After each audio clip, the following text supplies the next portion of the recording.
gente? Boa tarde. Tudo bem com vocês? Marcília.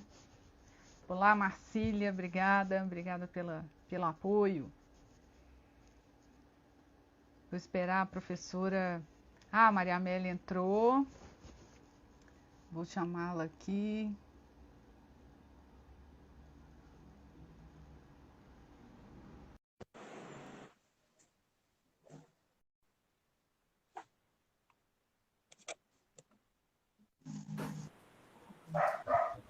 Ei, Maria Amélia. Olá, tudo bem? Tá boa? Tudo bem? Tudo jóia, você?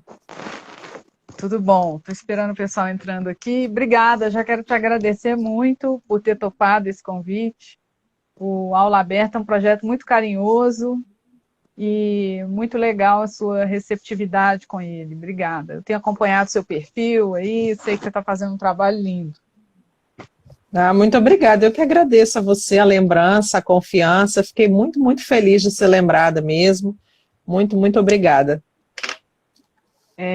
Eu vou falar umas coisas aqui mais institucionais enquanto o pessoal entra, e aí você prepara o que você quiser para nós. Nós temos 1 hora, né, naquele esquema, quando dá 1 hora o Instagram expulsa a gente, né, mas a gente vai ser legal, e aí você não precisa preocupar, que eu vou anotando as perguntas, né, o pessoal vai participando aqui no chat, enquanto você fala, eu dou umas anotadas aqui, então você não fica achando também que eu não estou prestando atenção em você, tá? Tá bom. Porque eu fico tentando aqui ver o que vão perguntar e te ajudar para você não ter que ficar olhando duas coisas. Tá joia, Aqui, ó, já obrigada. estão aqui, ó, o IFTM, Campus Avançado Uberaba, Parque Tecnológico, o pessoal está aqui, eles vão entrando, colocando de onde são, né? Obrigada, gente. Que legal. Então, eu vou até fixar aqui, aula aberta começando, aula aberta com... Vou fixar, gente, espera aí, chamem seus amigos...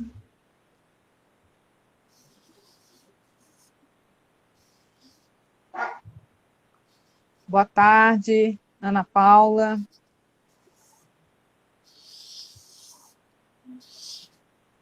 Alícia Teodoro acabou de entrar. Obrigada, Alícia. Multidix está aí, professor Hércules. Professor Hércules, aqui da UFOP. Ele está em todas, ele assiste tudo. Vocês se conhecem, Maria Amélia? Conheço sim. Hércules é um querido. Já está em todas aqui, nas aulas abertas. Obrigada, Hércules. Aliás, nós estamos precisando conversar aqui, né, Hércules? Gente, então esse é o Aula Aberta, um projeto de extensão fomentado pela Diretoria de Extensão e Desenvolvimento Comunitário do Centro Federal de Educação Tecnológica de Minas Gerais. Nós estamos aqui no campus, não estamos não, né? No campus 1, na sede, em Belo Horizonte, mas não vou ao campus, vai fazer 1 ano, por causa da pandemia. Mas o Aula Aberta saiu do campus e veio para cá também tem quase 1 ano, e já fizemos várias coisas aqui com o projeto transferido para o Instagram. Estou vendo aqui vocês falando, ó, as estagiárias queridíssimas que estão aqui, a Marcília, a Alícia, não sei se a Ângela já chegou, tem também a Carol, elas são estagiárias de extensão e de monitoria e dão todo o apoio técnico aqui para prestação de extensão, e quem precisar de certificado tem um link que elas postam aqui no chat para vocês. Ó, João Pessoa, obrigada, Girlene. Natal. Então é só vocês clicarem, preencherem lá o formulário que a gente envia os certificados, tá? Sei que isso é importante, nesses tempos pandêmicos, as pessoas continuam precisando das suas horas, né? Das suas horas complementares. O Hércules disse que está te tietando, viu, Maria Amélia? Um beijo, Tá Hércules. tietando. Muito obrigada. É uma honra ter você aqui. E a Emília também falou aqui, Bahia presente, excelente professora, aprendo muito com a Maria Amélia. Muito obrigada. Falou. Aqui, ó. Ótimo, gente, muito legal. Aí, ó, Carol já colocou aqui. É porque ela é Carol, 4 Carol, viu, gente? Ela colocou o link aqui. Então vamos lá. Maranhão, gente, que isso? Nordeste está em peso. Que ótimo, que ótimo. Muito Legal, né? feliz. Legal demais. Então, Maria Amélia, esse é um espaço muito livre. A nossa ideia é conversar. No nosso papo aqui de bastidores, né? Você falou em leitura, formação humana, falou na coisa das políticas públicas e das questões individuais, né? E eu vejo muito uma coisa que eu adoro acompanhar no seu perfil, é aquela série que você faz das perguntas, que deve ser assim, as pessoas te perguntam coisas e você aproveita como mote para essa questão da formação de leitores e tal. Então, por favor, fique à vontade. Pessoal, vocês podem fazer perguntas, comentários, que eu vou anotar aqui para ela e vou perguntando. Tá joia. Bom, então, boa tarde, né? Quase boa noite para todas, para todos. Te agradeço muitíssimo, Anelisa. Como eu disse no iniciozinho, fiquei muito feliz de ser lembrada, né? Sou sua fã em muitas camadas, né? Desde como poeta. A gente trabalhou, inclusive, livro seu recentemente num curso da pós-graduação aqui. Também, né, já tive a oportunidade de estar com você em eventos e tudo, então é muito, muito, né, as publicações sobre tecnologias e tudo, sempre um prazer, uma alegria acompanhar, né, o seu trabalho e ter sido lembrada para esse momento. Então eu vou tentar ser, assim, bem objetiva para fazer uma breve exposição para depois a gente ter tempo para conversa, né? Então, o que acontece? Eu vou partir de uma espécie de um diagnóstico, assim, a partir de alguns elementos, e aí depois eu vou tratar, né, mais especificamente da ideia de formação humana. Então, o primeiro elemento desse diagnóstico, né, que eu percebo, é um crescendo nas políticas públicas da desqualificação do estudo sistemático intencional, do ensino sistemático intencional, né, e uma valorização de práticas espontâneas, assistemáticas, né, sem um direcionamento, que supostamente nasceriam da vontade dos indivíduos, do prazer, etc. Embora isso pareça muito novo, né, muito recente, mas isso reporta as correntes pedagógicas lá da década de 30, né, do século XX, ou seja, quase um século atrás, né, lá com o escolanovismo, e depois os diferentes revivals, né, do escolanovismo ao longo do século XX e XXI.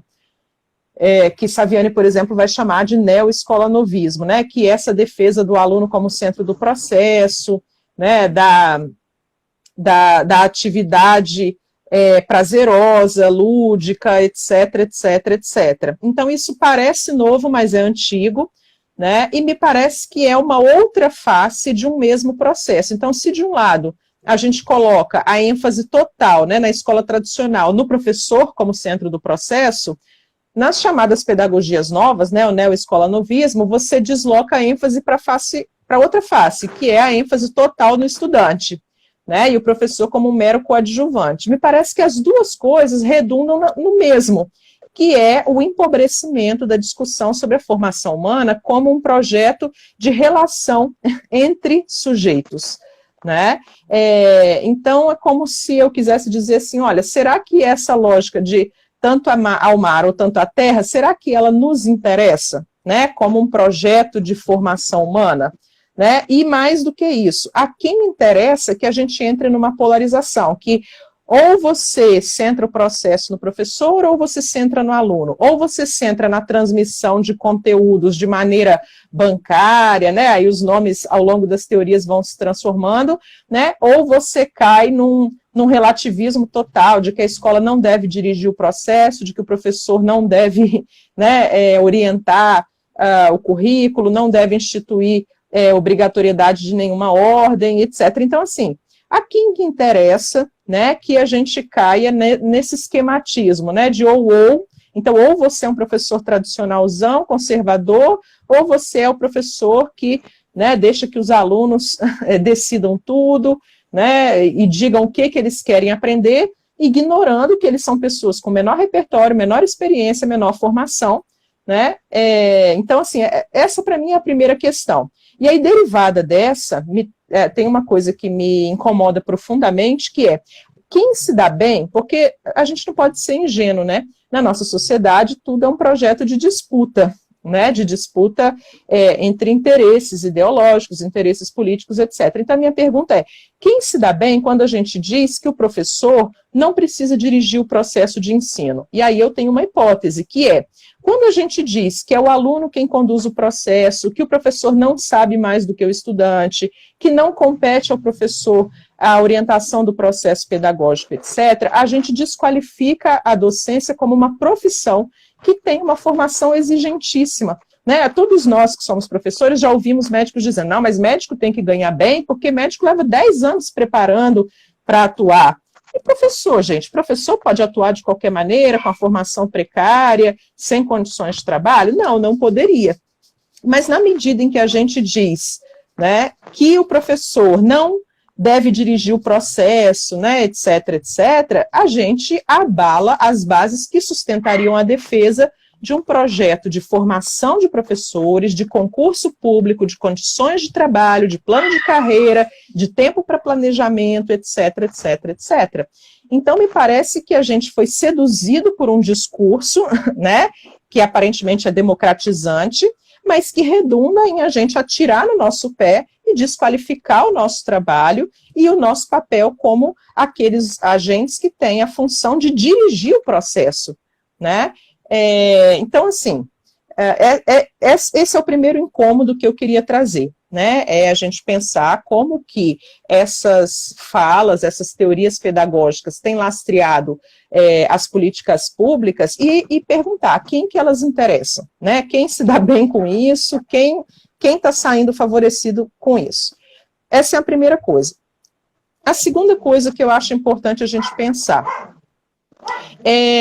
há, né, na nossa sociedade, quer a gente queira, quer não, uma divisão de classes, né? Aí tem aqueles que vão dizer, isso é muito demodê, não existe direita e esquerda, não existe burguês e proletário, né? Então tem uma crítica ou um incômodo, né, com isso, mas a gente quer queira, quer não, ainda mais agora na pandemia ficou muito claro, né?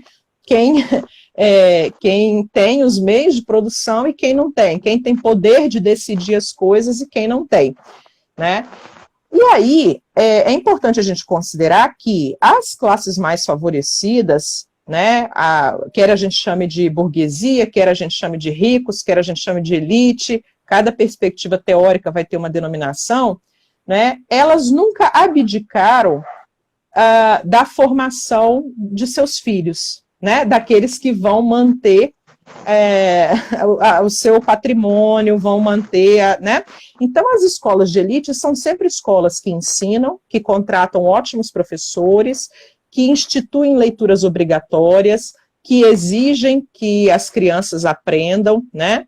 E aí a gente se pergunta, por que para as classes subalternas, os proletários, os pobres, etc., a escola pode abdicar dessa função? Não é necessário ter um rol de leituras orientado, né? O processo de avaliação não pode redundar em um diagnóstico daquilo que falta aprender, né? E também, né, não podem incidir numa retenção, etc. Então, eu acho que essas perguntas, se a gente quer ser honesto do ponto de vista científico, a gente precisa fazer. A gente precisa se perguntar, são questões que às vezes vão na contramão, né, da hegemonia de pensamento, mas que a gente precisa, né, em nome da honestidade intelectual, se fazer, né? E aí, então, face a essa constatação, me parece que é urgente que a gente assegure, né, às classes subalternas, aos pobres, aos proletários, etc., uma educação de qualidade, Mas de qualidade não é qualquer qualidade, é uma educação que permita que nós, que vivemos do trabalho, que não somos... Bom, eu não sei, né, Anelisa, vai que você, de repente, né, uma herdeira bilionária, olha né, minha cara, é professora, então, né, e é professora porque você é uma bilionária exótica, né? Mas e acredito que a maioria de nós... Eu gosto de fazer alguma coisa nas minhas horas vagas, entendeu? Imaginei, né?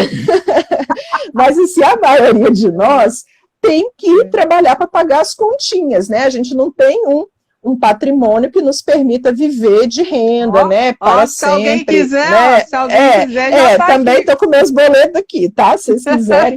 Mas, enfim, né? Então, nós, né, que somos a classe que vive do trabalho, a gente só tem uma única possibilidade de alguma maneira, continuar existindo na nossa sociedade, que é se apropriar daquilo que os dominantes dominam, né? A gente não tem como se apropriar neste momento do capital, que é o que eles têm na mão, mas a gente pode, de alguma maneira, né, criar mecanismos, recursos, estratégias para socializar pelo menos o conhecimento e para que esse conhecimento nos permita transformar a realidade em direção de socializar também o capital. Né? Porque, pelo menos para mim, é muito claro que uma sociedade com as desigualdades que nós temos é uma sociedade inaceitável. Né? Enquanto a gente tem gente morrendo de fome, morrendo de frio na madrugada de São Paulo, né? A gente tem gente esbanjando, que não sabe onde bota dinheiro, que pode viver sem trabalhar pelas próximas 4 gerações, que tem patrimônio para bancar isso. Então, para mim, essa sociedade é inaceitável. E sendo inaceitável, né, sendo uma sociedade que não dá para continuar desse jeito, a gente precisa se perguntar como é que nós vamos fazer para superar essas desigualdades. E aí eu entendo que a única instituição criada no interior da sociedade burguesa, da modernidade para cá, que guarda essa contradição constitutiva, a única instituição que tem essa contradição é a escola. Porque o manicômio, a prisão, a polícia, tudo isso só tem uma potência de controle e docilização dos corpos e reprodução dos valores burgueses. Já a escola, ela também tem esse papel de docilização, de controle de tudo isso, mas ela guarda um aspecto que é contraditório, né? Que é o quê? Quando a gente começa a se apropriar de certos conhecimentos, de certos conteúdos, esse conteúdo, esse conhecimento, transforma a maneira como a gente enxerga a realidade e, ao fazer isso, permite que a gente transforme a própria realidade, né? Então, eu entendo que nós, como classe que vive do trabalho, né, a maneira que a gente tem de maximizar essas contradições é tornar a escola, particularmente a escola pública, a melhor escola possível. Em que direção? De que as classes que estudam nessas escolas se apropriem desses conteúdos, desses conhecimentos. Porque quando os nossos estudantes não se apropriam, né, essa não apropriação vai ser sempre a justificativa para que eles nunca ocupem postos de prestígio, de poder, onde realmente as decisões são tomadas. Né? Então, assim, esse para mim é o cenário, né, é o desafio que a gente tem, né, é a situação que a gente tem diante dos nossos olhos.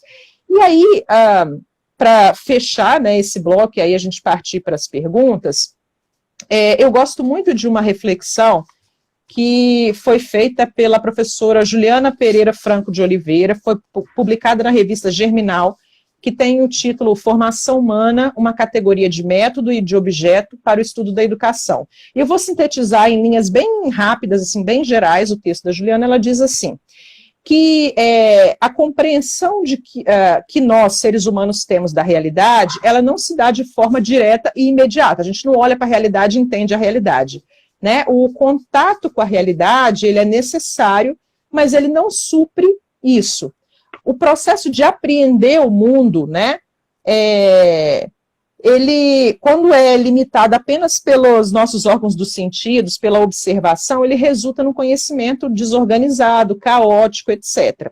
Para que a gente compreendesse a natureza como um todo, a sociedade como um todo, foi preciso superar os limites das nossas sensações, ou seja, dos nossos órgãos dos sentidos. Como é que a gente fez isso? Pelo trabalho e pela linguagem. Né? E foi o trabalho e a linguagem que nos permitiu criar o processo de abstração. Então, a gente consegue pensar por meio de categorias teóricas para além daquilo que a gente vê, que a gente cheira, que a gente pega, né? Então a gente não precisa de ter tudo diante dos nossos órgãos dos sentidos para entender a realidade. Bom, então a gente desenvolveu, né, como resultado da ação sobre a natureza e sobre os outros homens por meio da linguagem, a gente desenvolveu a abstração e as formas superiores de consciência. Né? Bom, então a linguagem, ela foi primordial para o processo do conhecimento, né? Pois foi a partir dela que a gente conseguiu avançar no conhecimento para além das sensações e apreender a organicidade do real por meio das categorias teóricas, né? Bom, mas essa apreensão da organicidade, ela não se submete a uma mecanicidade nem linearidade do pensamento, né? A transformação, seja da natureza, seja da sociedade, coloca a realidade como ponto de partida e como ponto de chegada, né? Bom, essa organização que a gente foi fazendo por meio da linguagem, né, dessas abstrações, dessas categorias teóricas, etc., criou, então, um pensamento organizado, né, que nos permite, nos auxilia a compreender a realidade, né, por meio dos seus objetos, das suas relações, etc. Então, o uso de categorias de pensamento, né, de categorias teóricas, passou a ser uma ferramenta com desdobramentos práticos para que a gente pudesse estudar a realidade e as relações que são constitutivas da realidade. Ou seja, passou a ser um meio para se chegar a um fim, que é compreender a realidade nas suas múltiplas determinações. Né? Então, essas categorias, como expressão de pensamento, né, elas permeiam o nosso entendimento do objeto em sua totalidade. E aí, como é que a gente se apropria dessas categorias, como é que a gente passa a dialogar com conceitos, como é que a gente passa a usar esse conhecimento para compreender e transformar a nossa realidade? Só tem um jeito nessa sociedade que a gente vive, por meio da educação sistemática, né? E no nosso caso, a educação sistemática acontece principalmente na escola. A maioria de nós, se não for por meio da escola, né, não tem acesso a esse conteúdo organizado, não tem acesso a conceitos, não tem acesso ao pensamento teórico, porque o pensamento do cotidiano, do dia a dia, ele é caótico, ele é desorganizado, ele não tem um rigor metodológico, né, nada disso.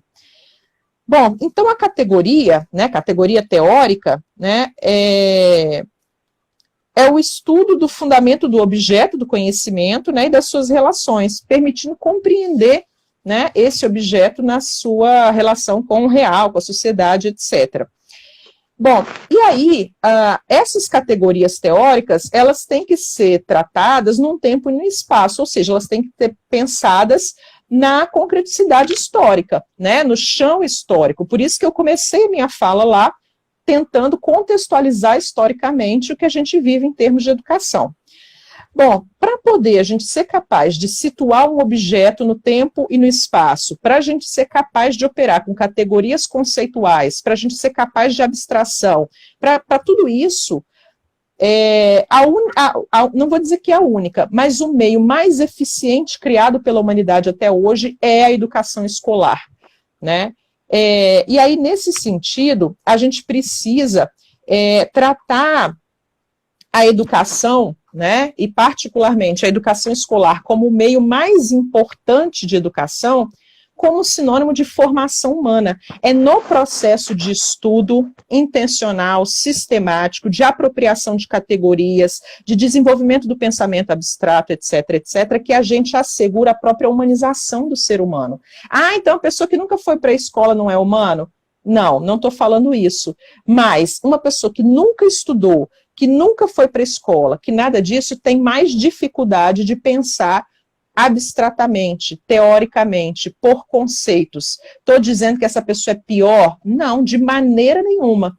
Mas eu estou dizendo que pensar por conceitos, pensar teoricamente, foi um instrumento importante dos seres humanos, que os seres humanos criaram para desvelar o real para além da sua face aparente e para transformar esse real. Sem o pensamento por categorias, né, ou seja, o pensamento organizado, o pensamento filosófico, científico, etc., sem esse tipo de pensamento, nós não teríamos tido inúmeros desenvolvimentos que nos permitiram estar aqui usando um celular, usando internet, conversando, fazendo projeto de extensão, fazendo um monte de coisa que a gente está fazendo, né, aqui. Bom, e aí o que acontece, né? Então, a formação humana, ela tem uma relação intrínseca com a educação, né? E a educação tem uma relação intrínseca com a educação escolar, né? E aí, o que a gente precisa estar atento, né? Basicamente, né, que a formação humana, ela precisa ser entendida, então, no âmbito da discussão sobre educação, né, do método, né, de pensamento, e ao mesmo tempo ser entendida como objeto, né? Então a formação humana, ela é o nosso... Volta um pouquinho que deu uma travadinha, volta a sua frase um pouquinho. Tá, beleza. Bom, então vou reformular a frase aqui, né? O homem, o ser humano, né? Quando eu falo homem, é sempre o ser humano. O ser humano, ele se cria, né? E ele se recria, se transforma, na medida em que ele organiza a sua ação, né? E ele organiza a sua ação tanto na natureza como na sua relação com os outros seres humanos, em sociedade, né? Ele faz isso como? Por meio do trabalho. E aí, se a gente entende a formação humana como categoria do método, né? Ou seja, o próprio pensar metódico e metodológico nos forma como seres humanos, é parte da nossa formação humana, né? Então, se a gente pensa formação humana como categoria de método e, ao mesmo tempo, como objeto da educação, né, isso tem algumas implicações, quais sejam. Para o Saviani, a educação coincide com o processo de o homem se tornar homem, né? Ou seja, de o ser humano se tornar ser humano. Isso significa, né, que na medida em que o ser humano satisfaz as suas necessidades primeiras e cria outras, ele precisa aprender a ser humano. A gente percebe isso, né? Por exemplo, à medida que a gente vai tendo grandes professores, por exemplo, na escola, né? A gente percebe assim, nossa, como que antes de eu ter feito esse curso, antes de eu frequentar essa aula, né, como que eu nunca tinha pensado nisso, como que eu cheguei até aqui com essa limitação, né? E aí aquela experiência que a gente vive, por exemplo, de uma sala de etc., faz com que a gente tenha vontade e necessidade, né, de aprender outras coisas que até então a gente não tinha aprendido, de estudar outras coisas. Então, assim, quando a gente satisfaz uma necessidade inicial, a gente cria outras, cria novas necessidades, né? E aí é este processo que paulatinamente, progressivamente nos humaniza, ou seja, nos faz nos apropriarmos do conhecimento mais elaborado produzido pelo conjunto dos seres humanos, né? Ou seja, essa busca, ela é uma busca ativa, mas ela é uma busca ativa que é consequência de alguém ter dirigido o processo, né? Então, totalmente diferente daquilo que a gente falava lá no início, né, de que o processo já começa com o aluno dizendo o que ele quer aprender, né? O que eu estou propondo é outra coisa, né? O que eu estou dizendo é, quando alguém desvela para mim um real para além da aparência, me apresenta categorias teóricas, né, instrumentos para pensar a realidade para além da aparência ordinária, imediata, cotidiana, quando alguém faz isso, esse alguém cria novas necessidades para mim, né? Todos nós, por exemplo, vivemos o processo de, sei lá, você está lá na graduação, aí você é apresentado a um autor pelo qual você se apaixona. Aí você fala, nossa senhora, agora eu tenho que estudar francês para poder ler isso. Eu não posso passar minha vida sem ter aprendido um pouco de francês para ler isso. Estou dando um exemplo, poderiam ser milhares de outros, né? Então, o processo de formação humana que se dá no desenvolvimento do pensamento teórico, filosófico, por categorias, né, no pensamento sistemático e organizado, este processo é o que cria a necessidade de eu ativamente continuar me apropriando de novas categorias. Então, a atividade, né, ou a posição ativa do sujeito em processo de educação, ela não acontece como um a priori, ela acontece como um desdobramento do processo educativo, né?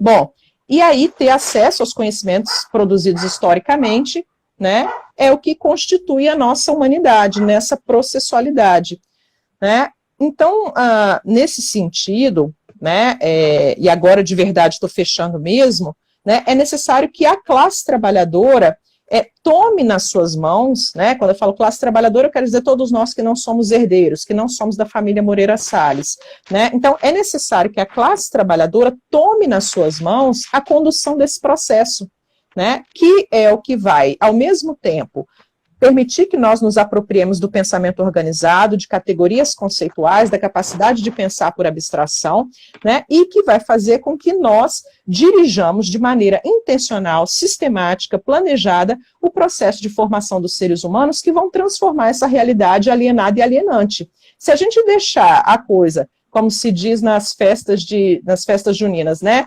a Lavantu, sabe assim, cada um faz do jeito que quer, né, e vamos ver no que vai dar isso, as contradições hoje existentes, elas só vão se agravar, né, o fosso a gente viu que nessa pandemia, quem era muito rico ficou ainda mais rico, quem era pobre ficou ainda mais pobre, né.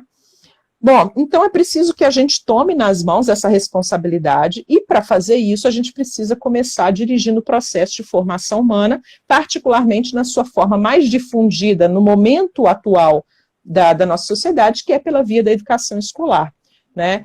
E, para isso, é necessário que nós, que temos uma consciência de classe, ajudemos as pessoas da nossa classe a desenvolverem uma atitude de estudo, uma atitude de leitura, já que a leitura é a tecnologia historicamente desenvolvida pelos seres humanos mais eficaz para a organização, sistematização e transmissão de conhecimento para além do contato imediato, né? Então, a gente, pela leitura, tem contato com gente distante, fisicamente e temporalmente. É a tecnologia mais sofisticada que até hoje nós somos capazes de criar.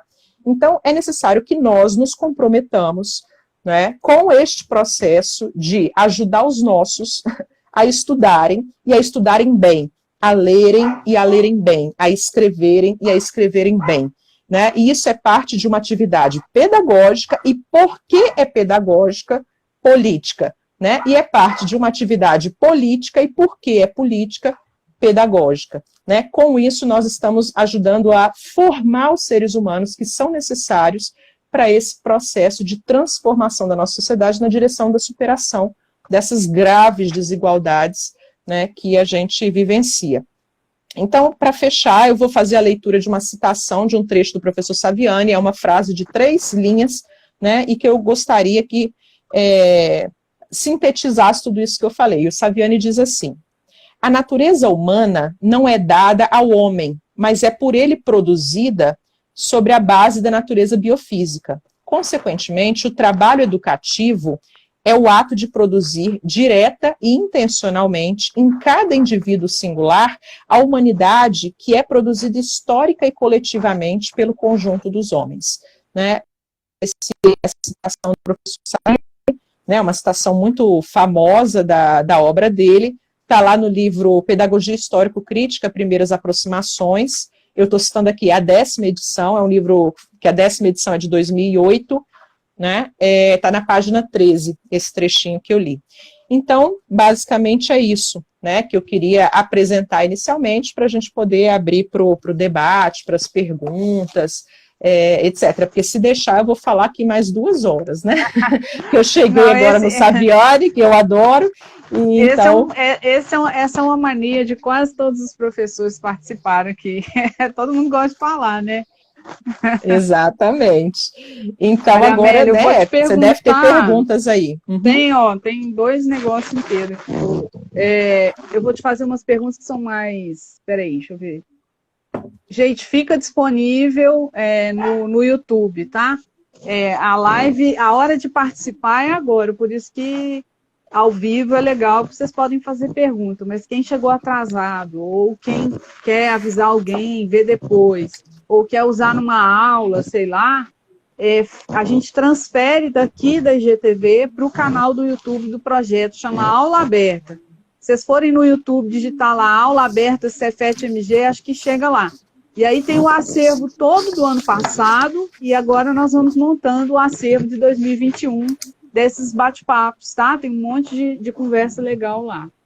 Então, é só procurar, ou então pedir para a gente aqui, ou Marcília, Alícia, se alguém puder copiar o link aí e já deixar para o pessoal, é bom também que o pessoal já favorita lá.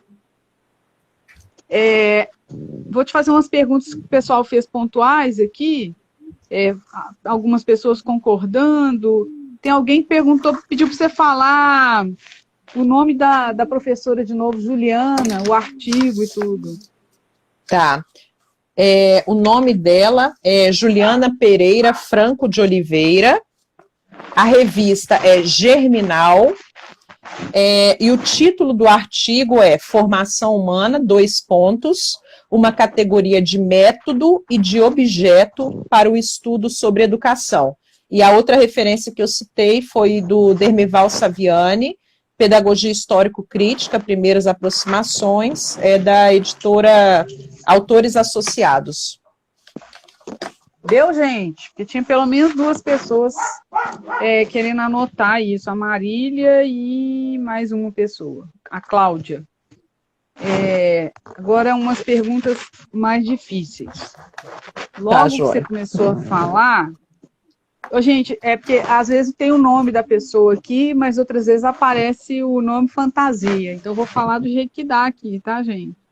A Emiliane participou bastante. No início, ela falou que essa desqualificação do professor, ela lembrou da educação da Bahia, ela deve estar se referindo a algum documento lá, e que tem a coisa do protagonismo do aluno. E aí, uma pessoa que é Gol, sei lá, gente, desculpa aí, esses nomes que vocês põem, a gente não sabe falar. Pergunta o seguinte, quem diz isso? A pessoa está dizendo assim, está questionando o seguinte, ele ouve muito falar que o aluno deve ter uma posição mais ativa, mas não ouve dizer que apenas o aluno tem que ter uma atuação mais ativa. O professor... Não ouve dizer que o professor não deva fazer mediação, curadoria e etc. Então, acho que ele se incomodou com essa coisa muito polarizada. Você quer comentar? Uhum. Posso comentar. Então, eu não sei, né? A gente tem um rico acervo já de pesquisas publicadas, de estudos, né, que vão fazer essa análise crítica dos documentos, tanto os documentos oficiais da educação em nível federal, estadual, municipal, né, e que fazem esse levantamento das perspectivas teóricas que embasam, que lastreiam, né, como é que eu vou dizer assim, esses documentos, né, esses documentos oficiais. Não vou falar de estudos de outras pessoas, né, vou falar de estudos que eu fiz, porque aí eu posso responder sobre eles. Mas eu publiquei recentemente duas análises, né? Uma da BNCC, da categoria de criatividade, né? Que pensa a criatividade fundamentalmente como uma categoria espontânea, né? Ou como uma categoria aplicada à resolução de problemas da vida prática, né? E que nesse sentido o aluno deveria desenvolver a sua criatividade, né? Para resolver problemas que surgem no mercado de trabalho, no cotidiano, etc. E fiz uma análise também da questão das estratégias de leitura na BNCC, de língua portuguesa e língua estrangeira. E lá também a questão das estratégias de leitura é apresentado como um recurso metacognitivo, né, que o sujeito desenvolveria para monitorar o seu próprio processo de leitura, etc, etc. Então, o que a gente percebe quando a gente se dedica a fazer essa análise? Né, a gente percebe que, embora se fale o tempo todo na importância do professor, etc, etc, mas o professor ele tem um papel secundário. Né? Se a gente for olhar, por exemplo, mesmo perspectivas no meu campo mais específico, que é o ensino de literatura, né, que defendem, né, a centralidade das leituras mesmo erráticas dos estudantes, das interpretações chamadas de absurdas ou delirantes, né, e da importância de que a escola seja um espaço para elas, né, e do gosto dos alunos, mesmo um gosto, por exemplo, a importância de considerar o gosto dos alunos, mesmo que seja, por exemplo, por leituras que são consideradas fora das matrizes curriculares, ou que sejam leituras de best-seller, etc.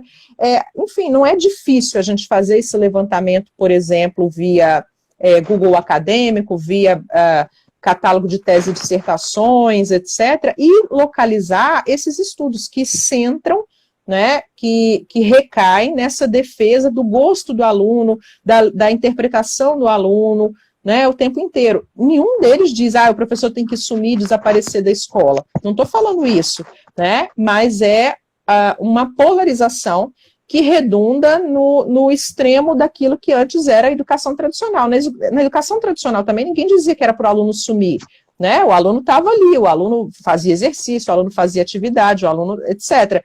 E agora, nessa outra polarização, que concede a primazia, o centro, etc., ao aluno, também ninguém está expulsando o professor da sala de aula, mas ele acaba exercendo um papel secundário, né, um papel apenas até isso aparece em palavras como facilitador, como, né, o professor deixou de ser professor, deixou de ser aquele que ensina, né, o papel do professor é apresentado como se fosse só dispor os objetos e propor situações, problema, para que os alunos trabalhassem sozinhos, né, então isso eu não estou inventando, né, e nem estou exagerando, né, basta a gente fazer uma análise, ir atrás dos estudos, das pesquisas, do que já existe em termos de análise desse material, para identificar, né, essa recorrência dessas perspectivas, que inclusive se recusam, né, a chamar o professor de professor, ou de educador, etc.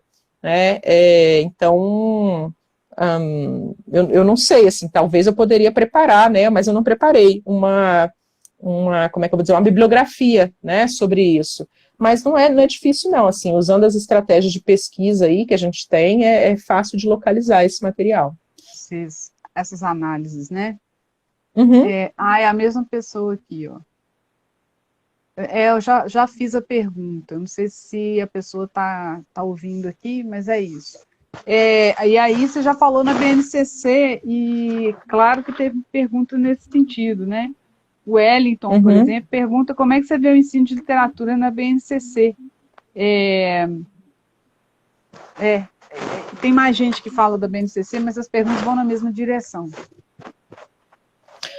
Então, eu acho que tem um problema nós temos, eu vou falar assim, né, isso é uma análise que eu estou fazendo, Maria Amélia, em coerência com o referencial teórico-metodológico com que eu trabalho, né, eu penso que a BNCC, ela tem basicamente três problemas, três questões, não vou nem dizer problemas, três questões que a gente não pode se esquivar de considerar. O primeiro é a natureza antidemocrática, na medida em que ela foi aprovada à revelia das principais instituições que historicamente discutiram tanto o processo curricular, né, quanto o processo de formação de professores, né. Então, a BNCC ela foi aprovada tendo como desdobramento previsto que ela incidisse sobre a formação dos professores, para que os professores fossem preparados para executar aquilo que está na BNCC, né? Só que isso foi feito sem, ou seja, com o desmonte por exemplo, do Conselho Nacional de Educação, de uma série de entidades que historicamente lutaram pela construção de uma base nacional curricular, né? Então, para que houvesse a aprovação rápida desse documento, sob pressão de organizações empresariais que estiveram na assessoria técnica, né?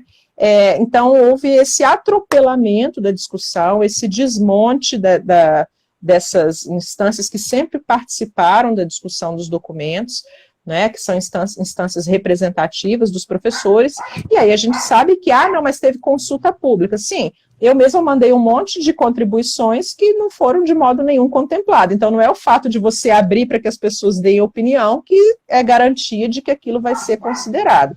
Então, esse é um primeiro elemento que está na base da BNCC, a gente não pode ignorar, quer a gente seja a favor ou contra, né, a gente tem que fazer uma justiça histórica de reconhecer que houve um processo complicado ali, né? Ah, mas a BNCC já estava prevista na LDB e levaram 20 anos para fazer. Sim, não estou dizendo isso, mas a partir do momento que começaram a fazer, que houve a apresentação de um documento, o processo de aprovação dele foi extremamente complicado, né? No seio de um governo que não é totalmente legítimo, né, sobre o qual pairavam muitas dúvidas, né, no seio de uma gestão no Ministério da Educação também bastante problemática, né, conduzida por um profissional que historicamente não tem articulação com o campo da educação, né, que não tem formação no campo da educação, por uma equipe também que é frágil, né, do ponto de vista da legitimidade para a envergadura da tarefa, né? Estou falando da equipe que, não a equipe que escreveu a BNCC, não, estou falando da equipe, né,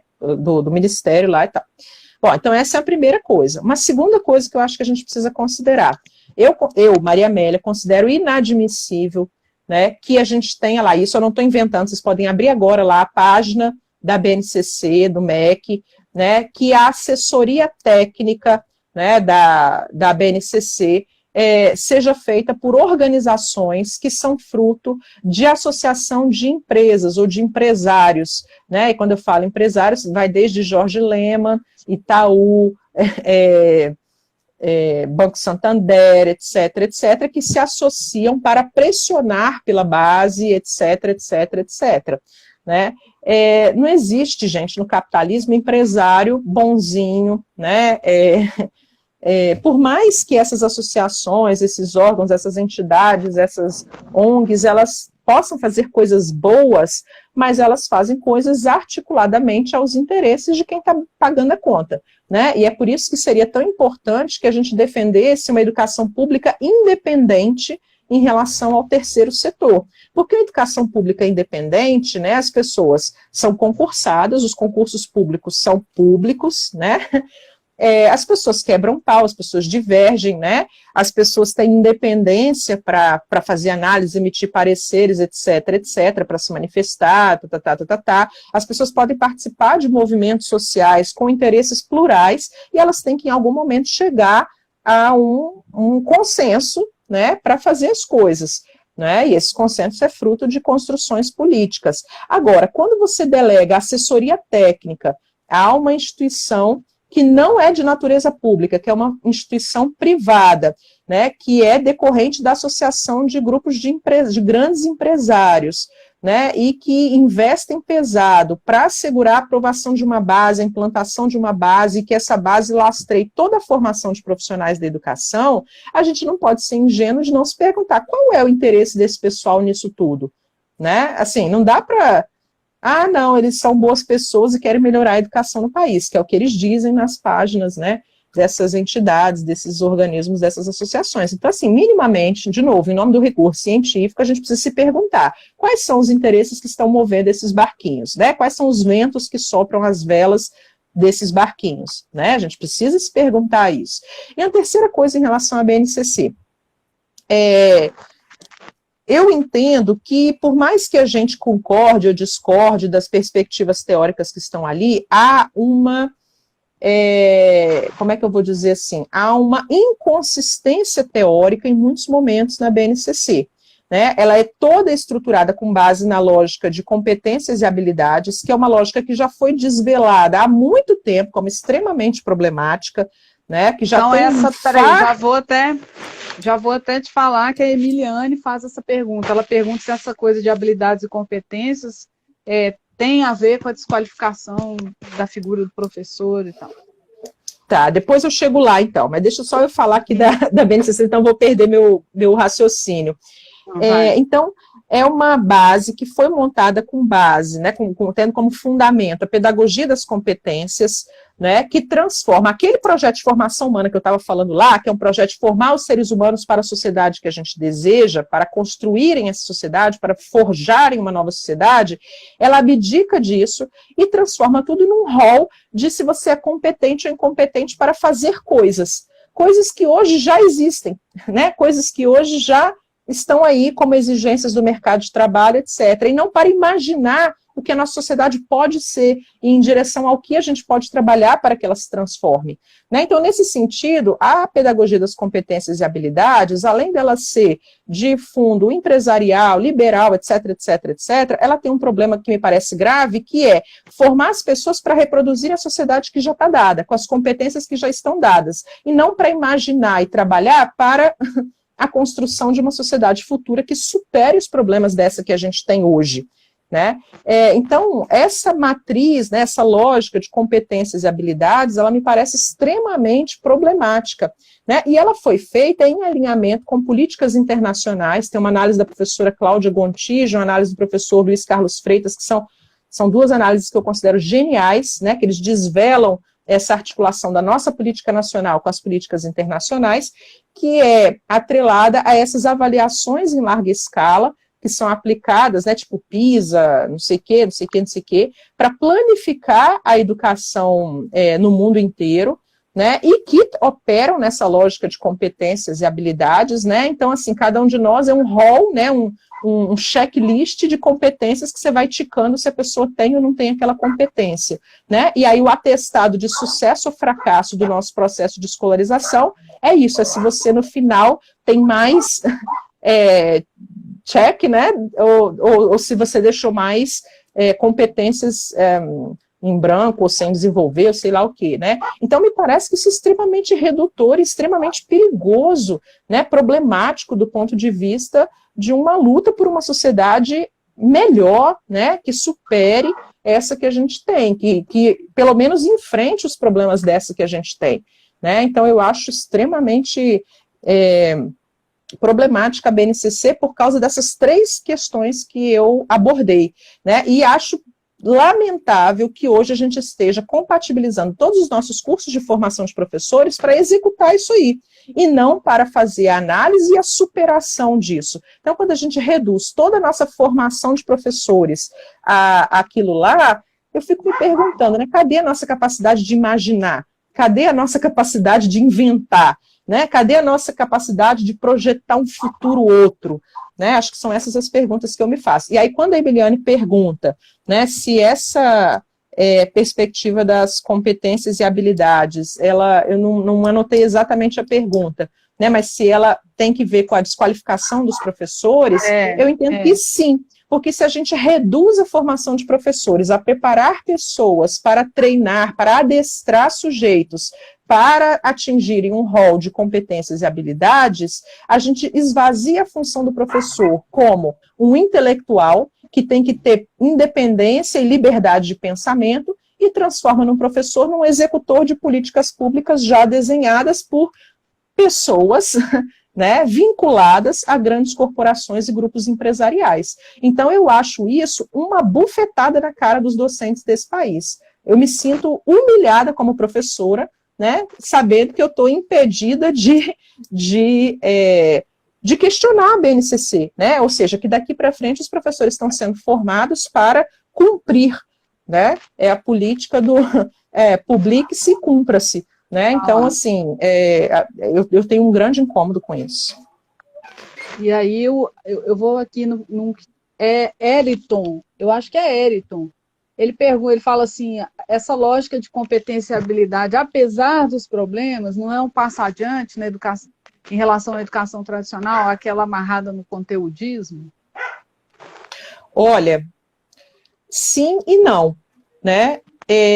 Porque pelo menos, e aí eu vou te falar, pelo menos na educação tradicional a gente assegurava conteúdos, e aí de posse de conteúdos, né, as pessoas podem imaginar outras coisas. Agora a gente não tem nem os conteúdos, o que a gente tem é o desenvolvimento de competências para um saber fazer, saber executar, né, que é o que lastreia as políticas internacionais pensadas para o nosso país e para os outros países periféricos a partir de determinações de organismos como Organização do Tratado do Comércio Internacional, etc., etc. Então, eu sinceramente estou falando assim de coração aberto, né, e espero ser bem compreendida. Sou defensora da escola tradicional? Não. Tem pavor de educação tradicional e de defesa de tradicionalismo, conservadorismo e educação escolar. Agora, entre uma educação tradicional, né, que pelo menos assegurava a aprendizagem de conteúdos, de conhecimentos, etc. E uma educação que transforma a formação humana num checklist de competência e incompetência,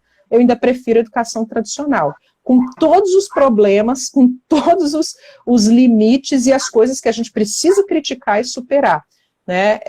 Então, pelo amor de Deus, não estou defendendo volta à educação tradicional, educação bancária, cânone escolar, não estou defendendo nada disso. A minha proposta é bem outra, vai em outra direção, e eu acho que a gente tem mais é que destruir a educação tradicional, acabar com ela, superar, né? Agora, eu entendo que é uma redução e não um avanço, né?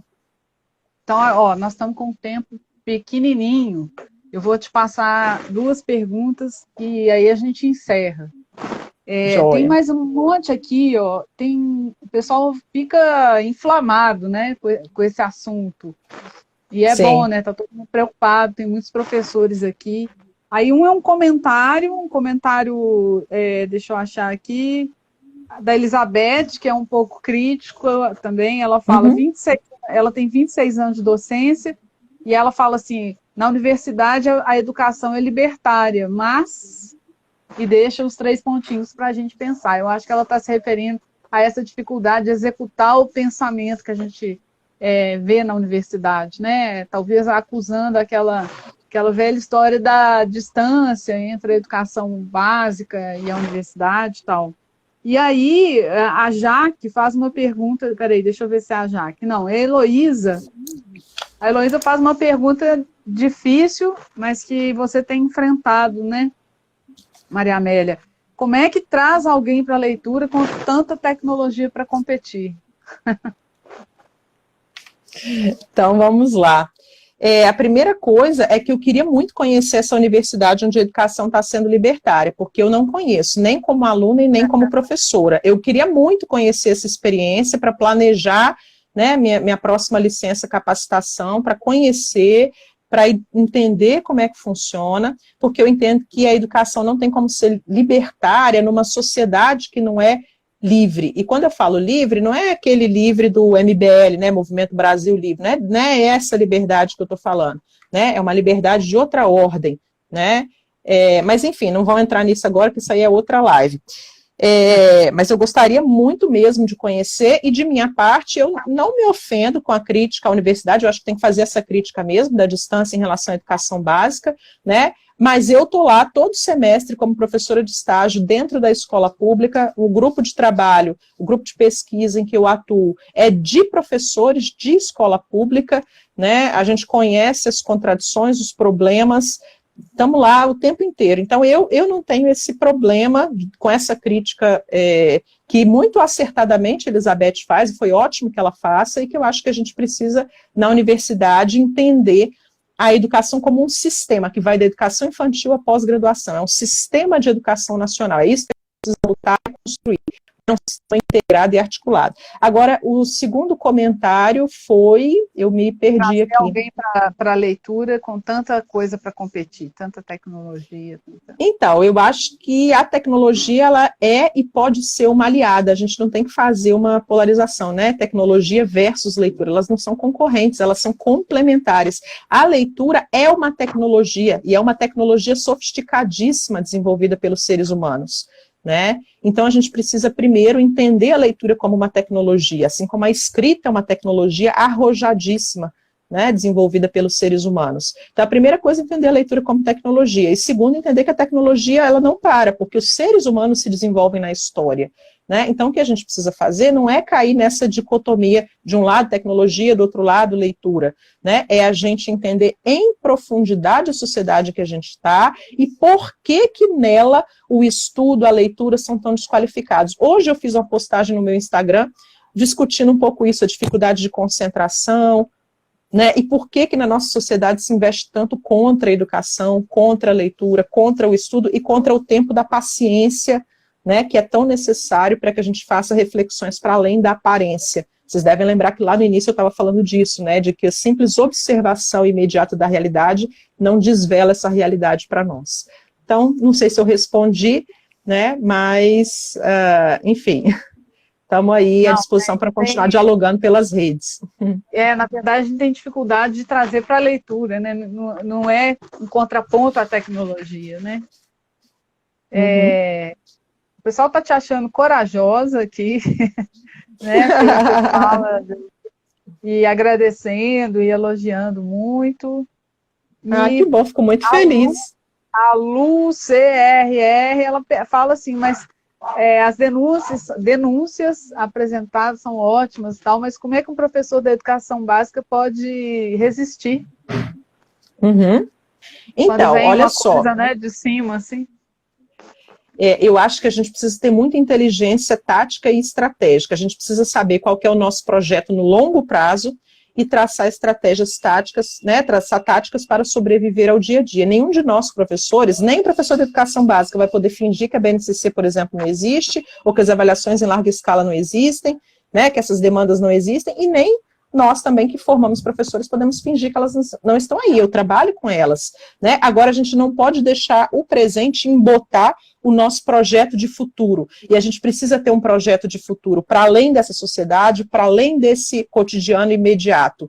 Ainda que eu não veja, né, que eu morra antes de enxergar isso, mas eu preciso hoje plantar as sementes não só de rebeldia e de inconformismo, mas de criatividade, né, e de potencialidade que não nos constranjam a ser aquilo que definiram por nós, né, mas que nos permita sonhar, imaginar com um futuro depois de nós. Só que isso a gente não vai fazer se a gente permitir que as pessoas esqueçam a possibilidade de rebeldia, a possibilidade de não aceitação. Então, do ponto de vista prático, assim, o que eu sugiro? Organização em coletivo, muito estudo crítico, não estudo só para executar, só para cumprir, estudo para além, estudos analíticos, estudos aprofundados sobre isso, que desvelem a natureza da nossa sociedade e as contradições que nelas estão colocadas. E sempre olhar quem está por trás disso, a quem interessa isso que está sendo posto.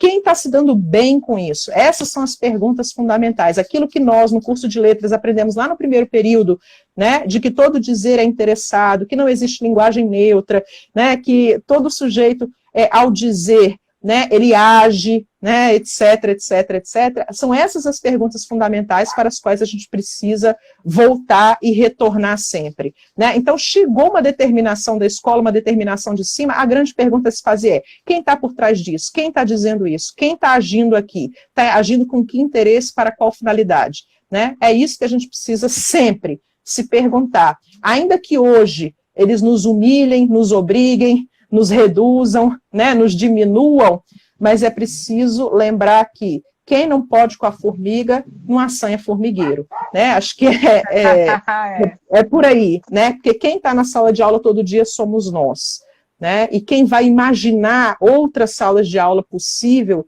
somos nós. Não vamos dar a ninguém o direito de imaginar por nós, né? De sonhar por nós e de fazer o trabalho que nós fazemos. Né? Então, eu acho que a minha sugestão é essa, né? Que a gente não perca essa capacidade da indignação, da coragem, né? Da desobediência. E de fazer, né, Maria Amélia? Quem está lá no chão da sala de aula somos nós, né? Nós é que somos. Exato.